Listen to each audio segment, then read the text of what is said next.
ఈ మిరపకాయలతో బజ్జీలు మాత్రమే కాదండి, ఈ విధంగా స్టఫ్డ్ కూరను కూడా టేస్టీగా చేసుకోవచ్చు. అది ఎలాగో మీకు ఈ వీడియోలో చూపిస్తాను.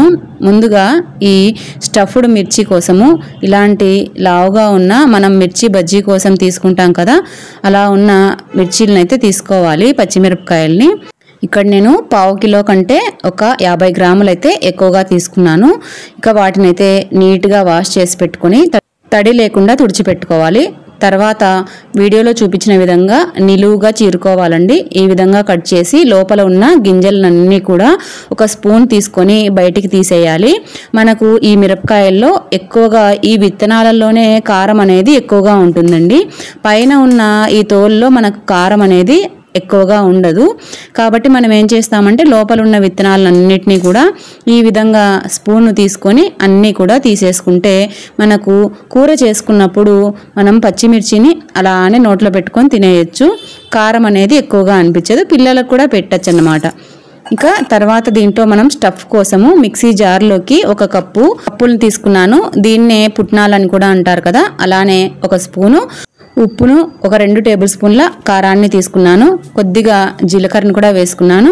కర్రీ మంచి గార్లిక్ ఫ్లేవర్ రావడం కోసము నేను ఇక్కడ ఒక 10 వెల్లుల్లిపాయ రేకుల్ని కూడా తీసుకున్నాను. ఇవి ఇష్టం లేని వాళ్ళు వీటిని అయితే స్కిప్ చేసుకోవచ్చు. అన్నీ వేసి మెత్తగా పప్పుల పొడి అయితే ప్రిపేర్ చేసి పెట్టుకోవాలి.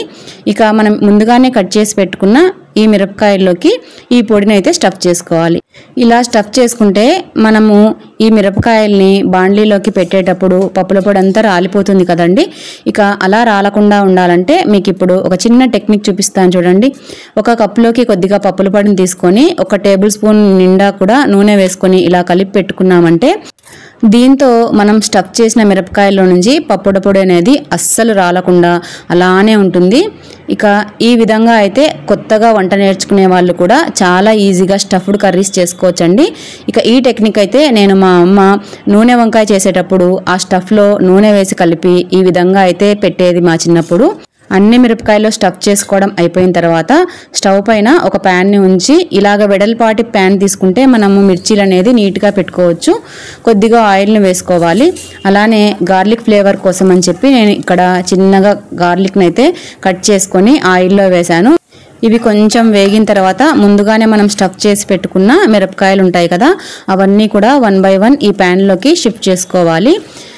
ఫ్లేమ్ అయితే లో ఫ్లేమ్లోనే పెట్టుకోవాలండి. అలా పెట్టుకొని మనము బాగా వేయించుకుంటేనే ఇవి మనకు లోపలంతా కూడా బాగా కుక్ అవుతాయి. ఇవి అడుగు మాడిపోకుండా ఉండాలంటే ఇక మనం ప్యాన్ పైన ఈ విధంగా ఒక ప్లేట్లో నీళ్లు పోసి పెట్టుకున్నామంటే మనకు మిర్చి అనేది ఎక్కడా కూడా మాడిపోకుండా చాలా బాగా కుక్ అవుతాయి. ఇలాగా మూత పెట్టుకొని మధ్య మధ్యలో ఓపెన్ చేస్తూ టర్న్ చేసుకుంటూ 10 నుంచి 15 నిమిషాలు బాగా ఉడికించుకోవాలి. మనకు మిర్చి అన్ని సైడ్లు కాలేంత వరకు ఇదే ప్రాసెస్నే మనం కంటిన్యూ చేస్తూ ఉండాలి. మధ్య మధ్యలో మూతను తెరచడము, తర్వాత కలుపుకోవడము, మళ్ళీ ఇదే నీళ్ళ మూతను ఉంచుకోవడము.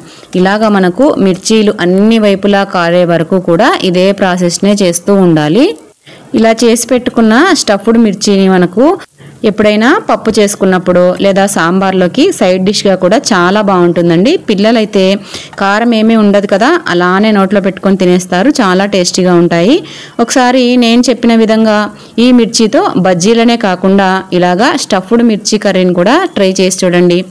ఎలా కుదిరింది అనేది తప్పకుండా మీరే కమెంట్ చేసి చెప్తారు, అంత టేస్టీగా ఉంటాయి. కూర నచ్చితే ఒకసారి తప్పకుండా ట్రై చేయండి.